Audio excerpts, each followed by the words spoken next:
On this episode of AsArt, we're going to talk about King Kong versus Godzilla. No, Godzilla versus King Kong. One of the two. They're going to bash it out on planet Earth, but they're from Hollow Earth. Welcome back to AsArt with Nick, John, and Kyle. Hit that subscribe button to stay updated. Go to asart.space for audio and video links. And follow Kyle on Instagram. He's an amazing artist. He's developing his own sci-fi series, Pecos with a 0 on Instagram. All right, John, this is it. King Kong. We did our VFX review. We broke it down. We talked about how much we loved the beautiful light and the fur and the effects. And we everything. even went and watched the old version, too. Yes. By the way, we did watch the original. Check it out. Where they freaking King Kong grabs a tree and shoves it down Godzilla's throat. Oh my gosh. And then they paid homage to it in the new one by Godzilla. Yeah, I thought for sure. I'm like, throat. for sure that's something we're going to see in this old one. We're not going to see in the new one. And was I wrong? But we will get there. All right. So Kyle, our guest, let's hear some of your thoughts and opinion on the show, what you liked, what you didn't like. Go for it. Yeah. So, to be honest, I'm not a huge fan of monster movies, but I would say that Kong might have changed my mind, actually. Because they brought in some stuff about the lore that I wasn't familiar with Kong and Godzilla and some of the other monsters and how they tie in those together. And I thought it was pretty neat, actually. Even like the whole Hollow Earth stuff. Like, I've only known it as a conspiracy theory and like a journey to the center of the earth, like story. But this was cool, as in like an origin story for the they call them Titans, right? Yeah. Yeah. Like, I thought that was actually a really neat concept, and I actually loved how Kong was experimenting, right, with like the gravity change with the at the center. And I was like, oh, that's like a neat idea. So I really liked that. And I think that this is, a story universe that I can get behind. I kind of want to watch because there's already been Godzilla, like 2 Godzilla movies at this point, or 3 or 4, 5. It's yeah. I mean, like the more recent. There's a lot. There's a lot of old Godzilla. So maybe movies. maybe I think this has given me like a reason to be like, you know what, I'll check it out. Godzilla, right? You're talking about this Godzilla universe where he has like the super thick thighs. Yes, the thick thigh. Yeah, the homage to the guy in the suit, right? Yeah. Basically. But I think it works more with gravity and like the way animals would be on this planet. If they grow to be that big, you would have to be able to sustain that weight, right? That's true. I really wish we also would have done the calculations of how slow Kong's heartbeat would have gone because of his size, right? And how much bananas he would have to eat. Right.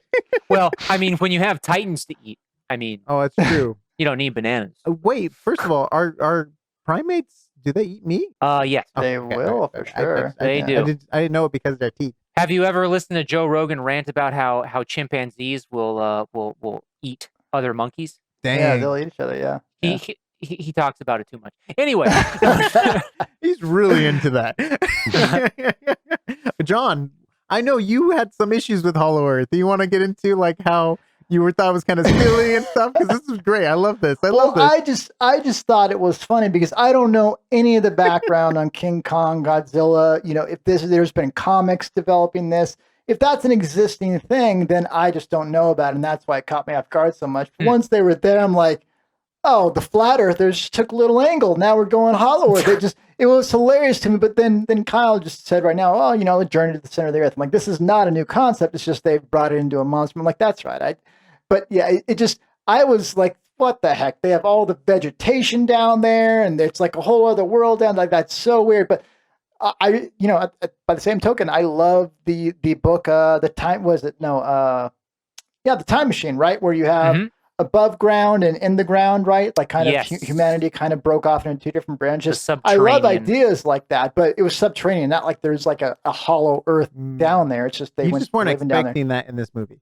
John was like, when is Kong gonna fight Godzilla? And I was like, I don't like these character moments they're trying to add in here with the humans. Who cares? It's not even that strong of story plots. Give me the freaking fight. I want the heavyweight matchup right now. And just to clarify, I did not say any of those things, but go ahead, Kyle. I will say though, I did not like the human scenes in this either, but they did serve a purpose that I actually appreciated because they were the vehicle for expanding the universe for me. right? I got to learn about past instances and like facts about, Godzilla and Kong and stuff. And Kyle, had you seen the previous movies, the previous Kong movie and the previous Godzilla movie? No, and that's why I was saying, right? Like this is the first one I've really seen, Oh, right? okay. So I'm like, that got me interested. I'm like, maybe I should go back and watch those, right? Just So 'cause- I had been meaning to watch the Godzilla King of the Monsters or whatever movie for a couple years. And so going into this, I'm like, this would be a good time to watch it. So I literally watched that one back to back with this one. Oh wow. Okay. And that story leads into that. It's like the same girl, the same dad and stuff. I'm like, oh, okay, Right. that makes sense. Now the Kong movie, the Skull Island one, I don't remember enough. I don't think that girl was in that, but maybe I'm wrong. But I think the cool part is it's kind of like what you're she's saying. not. This is no, okay, but the cool part is this is almost like them making their own Avengers thing out of this, where it's like, all right, we have these different standalone movies, and then we're feeding them into these like not Multi-universe. superhero matchups, but yeah, they're like bringing it together, which is kind of interesting. I don't know where they go from here, but They have franchised giant monster movies, basically. Universal failed that by doing smaller monsters like the Mummy and Jekyll and Hyde and stuff like that. Ah, right, yeah. They were going to do their dark universe or whatever with like. what are you talking about? Have you never seen the Monster Squad movie? It's great. Have you ever seen Monster Squad, Kyle? What was the one? Was it League of Legends? Or No, that's like video game. No. Extraordinary Gentlemen. yeah, Extraordinary Oh, Gentlemen. the League that, of Extraordinary Gentlemen. Yeah. that was the Sean team up, right? Connery's last movie. Yes. Yep. Oh, really? Whoa. Yeah. Wow. There's some history for you today. Nothing to do with monster movies, but yeah. So how many people you think died in this movie? Because I saw buildings and boats get destroyed. I'm like, the human life casual, like it's just absurd. Like how much got destroyed.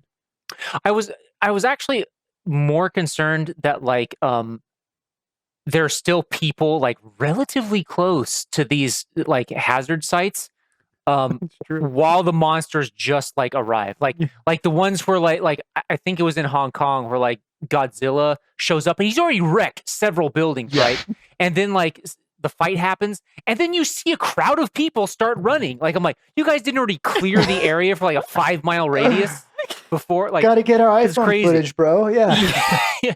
Dude, they have Exactly. to get trending. You know what I mean? If you get the right TikTok man. video or the 30-second clip of Kong punching Godzilla, you can go viral. You can be All right, about the guys. So dank- if you dank find monster a meme. cool monster fight, let us know, and we will send Nick there right away. Yeah. yes. Maybe I will use Hollow Earth Nick Cherry on the scene. to get there faster. I'll just jump through a thing, come out the other side. You know. So we started to talk about Hollow Earth, and Kyle, you were talking about how you liked that he was messing with gravity and things like. Do you want to talk about that a little bit, like the Hollow Earth, and then also, Nick and I talked about in our video a little bit. Do you think they made Kong a little bit too smart, especially when it came to the sign language, and he figured out the gravity thing, or do you think that was believable enough? Again, this is a monster spectacle movie. It's not supposed to be realistic, but do you think they made him too intelligent, or do you think that works for a primate, things like that? No, and that's so 2 reasons. One is because he is a primate, right? And we do know that there are various species of primates that can understand sign language to a limited degree, right? Yeah. And then also like it does help in the story that he has that level of intelligence, just because also at the end of the movie, him and Godzilla, you can tell, come to an understanding, right? Or at least a truce, right? Where it's like, Kong throws down his weapon and Godzilla's like, all right, I'm out, and so like, I think that's required. Like that level of intelligence makes that part more believable. Is like, all right, they at least, maybe it's not like they're like legitimately being like, yo, we're cool. They're just like, we're not going to fight anymore But for Kyle, now. Right? that's not why they did that in the movie. They did that because they can't have their heroes lose. They can't have one of their heroes lose. They have to be friends, just like Batman v Superman, just like Captain America. When Oh, for sure. I mean, and who isn't to say that? Yeah, and who isn't to say that they're just trying to strike multiple? You can have more than one thing be a reason for that stuff. But yeah, like the whole and I liked him solving the zero gravity area is because that another thing is Kong is only sign language, so he's nonverbal, right? And we get to see a nonverbal problem solving sequence take place, and I like that. I thought that was cool. Right? Yeah, we thought it was fun. It was a cool area. you know what? That whole section of the film. Yeah. And you know what really confused me though? So it was this huge thing getting into Hollow Earth, right? But when the other hole was created, Kong just like popped out. I didn't think about that. That's true. Yeah, he did, didn't he? It was like this weird like gravitational thing and like how you got up there and all that stuff. So did Kong pop out from the hole that Godzilla burrowed into the ground? Yes. Okay, well then maybe that's it. Yeah, Maybe I know, but I'm just saying like I don't know how that works. Yeah, I don't know either. Which is interesting too. He has a powerful beam, yet it can go to the center of the world without too much trouble. That's very interesting. Okay. Anyway, I'm just sorry. But it doesn't do damage to any monster. Yeah. But the monsters are created from the same Hollow Earth though, right? So that's like their power source or kind of thing. It's like they grew up in gamma rays or something like that, right? Like the power sources. And I have a theory about that though. All right. So we saw all that blue stone stuff that looked like like some material. I believe they're going to tie in the Transformers because that blue material is Energon. Boom! I said it here first. Transformers meets King Kong, Godzilla. Boom! So, that's what I think. So you think now the Transformers will come to the planet? Yeah. It's gonna be so sick. Just I can't wait. I can't wait for the films. A truck is so small compared to the scale of these monsters. Nick, don't think about it too hard, man. Don't think about it too hard, all right? It's going to be great. Trust me. It's going to be great. It's going to be great. Don't think about it too hard. Unless they come with like a shrink ray and they can shrink them down. Wait, aren't there transforming dinosaurs?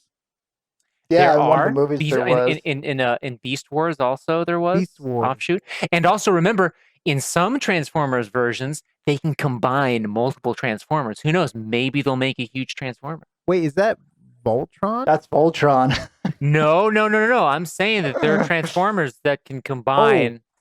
Oh, my gosh. Speaking about Transformers, did you guys see the new Hasbro toy? What? There's an Optimus Prime Hasbro toy where you speak to it and it will it'll automatically it will also pose and stuff like too, and it would also roll out and stuff like that. I was just like, I didn't see this, but I read it. But it's like $700 or something, right? It's like really expensive. Shut up and take my money. Yeah, it's like it looks pretty cool. I don't have to physically move the toy anymore. It's the greatest invention ever. You mean the toy can have the fun for me? And I can just watch and clap. Like, it's amazing. And if you have two of them, can they attack each other? That's what I want to know. Like, fight. No. They just do a pose down. Yeah, I don't know. We're getting to that level though. We're getting to that level. I mean, it's so we cool. could see a line of Kong and Godzilla toys where they fight eventually. Ooh. Like if both toys are there, like, yeah. So Kyle, this is something that Nick and I talked about when we were doing the VFX episode. I didn't really feel any moments where the visual effects took me out of the story. Did you have any times where like that looks too artificial or too weird, or were you able to just suspend your? I mean, you need to go into this obviously knowing that you need to suspend your disbelief. But so I've said it on this show before, but my suspension of disbelief is pretty hard when I watch movies. So it takes a lot to break me out of an experience. Mm-hmm. I would probably say Soviet Lord of the Rings levels of craziness. But like here, like, okay, the first like sort of scene that got me is like, oh, this is really cool, was the battleship, or like just the ship scene, the fight scene, right? Like that was cool. That was cool AF. I mean, it was so cool to see Godzilla in his element too. Because like he's water based, right? He always comes out of the sea, so like that's his like natural environment, and like obviously King Kong's is more land. Yeah, free. I mean, you know what I mean, like compared to like ocean stuff. So it was really cool to see him like bring him down to drown him and stuff like that, and just seeing him like swim through and break through the ships was just so cool. Mm-hmm. That was one of my favorite parts. Is just like this sense of scale where it doesn't matter. It's just, it's like through butter, and that's what I loved about what you guys were saying about the death toll in the cities. Is one thing I did like about Man of Steel and then going into Batman v Superman is at the beginning of Batman v Superman, they show how Bruce Wayne's being affected by people being killed on the ground level. Whereas when Superman is fighting, you're just focused on that. It's the same thing in Kong and Godzilla. It's like, that's such small scale stuff down there that you don't even focus on that. Whereas, Yeah. but then you can shift focus and you totally get that idea. Yeah, I mean, it's really fun. I mean, think about it. Like when you're having a soccer match, you're probably trampling over dozens of colonies of ants, right? Imagine if we that's shrunk down to deep. the level of ants, right? Like it'd be a catastrophe, you know? That's so deep. Oh man, Yeah. scary. Or football. Expert Kyle bringing him in. Good thing they're playing on turf. No, I'm just kidding. You know how many ants are alive today because of turf? No, I'm just kidding. Yeah. Oh, man. I'm so sure. Saving lives. Saving AstroTurf. lives, one ant at a time. A bug's life, basically. I'm really curious to hear it down in the comments. I don't think Kyle or Nick or myself would know, but if you guys know where some of the origins of these, like Hollow Earth, if that was in the lore somewhere, this is something that came out for just the movie. I'd be curious to know where the origins of these things are, if they have origins aside from the movie. I think it's really fun. But were you guys okay with Mega-Godzilla? Or whatever the name was? Sorry. I wasn't expecting that, even though Nick had told me about it. Nick, I'm so mad that he was right. He goes, dude, no one's going to lose. No one's going to win. They're going to team up and they're going to have something like, I don't know, Mega-Godzilla. And like, I was like, this is the dumbest idea you could ever get. Nick, you have lost all credit. I'm like, I don't know if I stated Mega-Godzilla, but I said I said a bigger force like Mega-Godzilla or something. In a conversation we had, it might have been on the show, it might have been off. He goes, it's going to be something like, I don't know, Mega-Godzilla or something. I was like, every one of my predictions come true. So and then as soon as I saw it on the screen, I'm like, oh God, he's going to mention this right away. See, I was right, and he did. So I got to say about Mega-Godzilla, the nerd in me felt very fulfilled because when Mega-Godzilla was first coming online, and I forget who was talking. That's how forgettable these characters are. But they were like, oh, it's like a Robo-Godzilla, and then like the other character was just like, no, Mecha-Godzilla, and I'm like, yes, Mecha-Godzilla, that's what it is. Robo-Godzilla would mean that it's autonomous, right? It doesn't, but a mecha has a human pilot, right? Which technically Mecha-Godzilla does have until, the whole shenanigans. So I love how like the names of these characters now are just in movies. Like we just watched the Snyder Justice League cut, and Martian Manhunter comes down to like Batman. He's like, by the way, my name is Martian Manhunter. It's like, what? Why? Why do we have to state the characters' names like this constantly? We're smart. The audience is smart. You don't have to just like put it out there all the time. Like one thing that I thought was cool was towards the end during the final fight. Just those little moments that actually impress upon you the sense of scale of these monsters. So where Kong is getting up after being knocked down, and you see a helicopter go by, and he's sort of like in the background, and that was one of those moments where I'm like, oh, he big, like he thick, all right. Like it was pretty nuts. It wasn't when really he liked like that. touched the finger of his friend, the girl. No, actually, it's so weird. It, like that for some reason that scene was one of the ones that I'm like, oh dang. I don't know if it's because I was scarred by the original, but every time I saw a helicopter, I was waiting for the scene. Did you know lightning powers King Kong, or if he gets struck by lightning, it enhances his power. Ooh, Godzilla is roasting King Kong. Electrical storm up ahead of us, sir. Lightning bolts. Kong has a chance. Electricity makes him stronger. Now watch. Like they randomly what? They randomly say this in the state like lightning will enhance King Kong's power. This dubbed Japanese guy is in the plane in a helicopter. He goes, and it's dubbed. He goes, oh, didn't you know that if King Kong gets hit by lightning, he comes, supercharged or something like that? And I'm like, what? And then he literally right after that he gets struck by lightning, and he's like, and he's like the Undertaker. He's like. And the first thing he does is he grabs a tree and he shoves it down Godzilla's throat. It's amazing. It's so funny. I love it. It's just like exposition, thing happens. Right? Yeah, that was hilarious. It was so funny. I was telling John, I'm like, I'm happy I watched that old one. Like there were so many Easter eggs. Like even the way they were transporting King Kong by ship. That happens in the Oh. old one, and then Where they had him suspended by balloons and fishing wire, it looked like. That but is they at least amazing. upgraded to helicopters this time. Yeah. So. And those helicopter motors have to be strong because like the weight of Kong is like insane. Like I was even shocked the ship was still floating. Yeah. Like that's So massive amount of weight right there. A dumb question for me is when they're running and walking across the city, because you have sewer systems and stuff below the ground, would that just completely crumble every time they stepped if that really happened? yeah, we often neglect the the subterranean infrastructure. Yeah. Right, like subways and sewer systems. Yeah, what does happen to that? It's probably Because I never really thought about that much, but then I was visiting my brother many years ago in Las Vegas, and the stratosphere, which is this huge thing, in Las Vegas that you can see. I think they were saying, no, it's a pyramid, but it's huge. And it was tilting. They tried to cover up the sign. It was literally sinking on one side and going crooked, like, the Leaning Tower. And so it's because they didn't count on, like you said, the subterranean stuff of that. So I'm like, I wonder if you had something like Godzilla or King Kong, how would that affect that? But yeah, did you have any thoughts on that, expert Kyle? Yeah, I would say that I'd actually really like to see. I'm sure it exists. That someone's run the numbers on this, but I would like to see the amount of property damage done by these fights. Right, like just in dollars and cents. Right, like how much that would cost to rebuild. And who would pay for it? Exactly. Oh my gosh.